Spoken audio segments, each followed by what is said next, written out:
সুপ্রিয় ভিউয়ার্স, আমরা দেখতে পাচ্ছি সাদনি অ্যান্ড আরিফা মাছ শরতের প্রোপাইটার মোহাম্মদ চান্দমুল্লাহ। তিনি একটি মাছ ডেলিভারি দিবে। চান্দমুল্লাহ, কি মাছ? কোথায় কোথায় যাবে? এটা কতদূর যাবে? চান্দমুল্লাহ আমাদের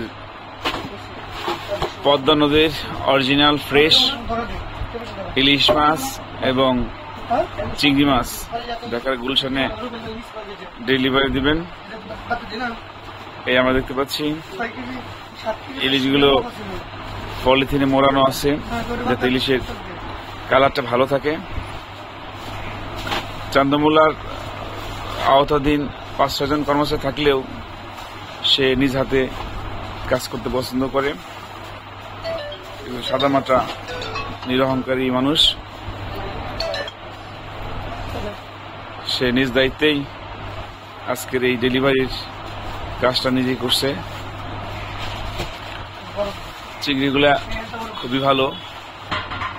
পদ্মা নদীর ইলিশ মাছ সারা বাংলাদেশে অনেক জনপ্রিয় এবং সুস্বাদু। এই যে চিংড়ি মাছ একদম হচ্ছে ঠ্যাংওয়ালা চিংড়ি। এই চিংড়িগুলা খুবই ভালো এবং স্বাদের। আপনারা পদ্মা নদীর ছোট বড় যে কোনো মাছ নিতে চাইলে চান্দমুল্লার নাম্বার দেওয়া আছে এখানে, আপনারা অবশ্যই যোগাযোগ করবেন। দেশে এবং দেশের বাইরে সব জায়গায় মাছ পাঠানো হয়। চান্দমুল্লার সব থেকে বড় কাস্টমার হচ্ছে দেশের প্রবাসীরা বা ইউরোপ সহ বিশ্বের বিভিন্ন রাষ্ট্রের যারা থাকে, বাংলাদেশে যারা প্রবাসী আছে তারা অনলাইনের মাধ্যমে চান্দমুল্লার মাছ কিনে থাকেন এবং চান্দমুল্লাহ সে বিশ্বাসের একটা জায়গা তৈরি করতে পারছে, যার কারণ হচ্ছে প্রতিদিন হিউজ পরিমাণ মাছ সে দেশের বিভিন্ন জায়গায় ডেলিভারি দিয়ে থাকে। চিংড়ি মাছ কয় কেজি? 4 কেজি 200। আর ইলিশ মাছ কয়টা? আচ্ছা, তাহলে বড় ইলিশ।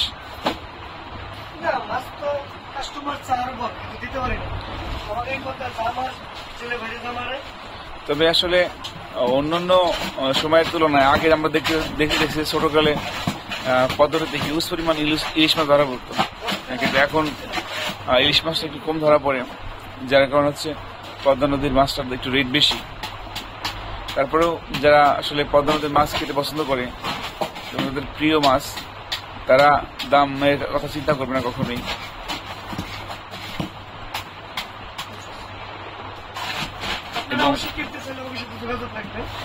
এবং চান্দমুল্লার যে সকল বড় মাছ যেমন পাঙ্গাস মাছ, আইড মাছ, বোয়াল মাছ, চিতল মাছ, যেগুলা মাছ আছে সেগুলা আপনার এখানে বাঁধা আছে পানিতে।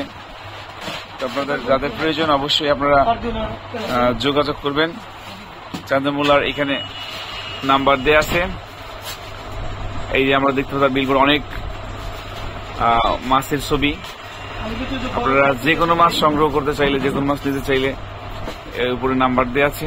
এই নাম্বার থেকে আপনারা ফোন করে যোগাযোগ করতে পারেন। খুবই অল্প সময় আপনার দ্বারে পৌঁছে যাবে আপনার সেই প্রিয় মাছ, পদ্মা নদীর মাছ।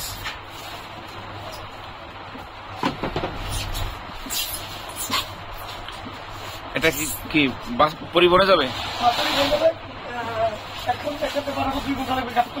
আচ্ছা, মানে 3 ঘন্টা পরে আমার মোটরসাইকেল আচ্ছা, তার মানে ঘন্টা 3 বা 4 লাগবে গুলশান পৌঁছাইতে। ঘন্টা 3 ঘন্টা 7 ঘন্টা লাগবে না? আচ্ছা, জ্যাম না থাকলে এটা 3 ঘন্টার মধ্যেই গুলশানে পৌঁছায় যাবে। মানে এখন কত বাজে? এখন বাজাচ্ছে 10টা, প্রায় 10টা।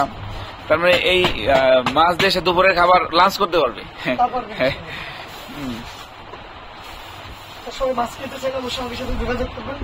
আমার ভিডিও যারা দেখবেন অবশ্যই ফলো দিয়ে দিবেন, অন্যকে দেখার সুযোগ করে দিবেন। এবং যারা আজকে ভিডিও দেখবেন, আপনাদের সবার কাছে একটা রিকোয়েস্ট থাকবে, আপনারা চান্দমুল্লার প্রতিটা ভিডিও দেখবেন লাইক, কমেন্ট, শেয়ার দিবেন, যাতে আপনাদের অন্যান্য ফ্রেন্ড তারা দেখতে পারে এবং তাদের প্রয়োজন মতো মাছ সংগ্রহ করতে পারে।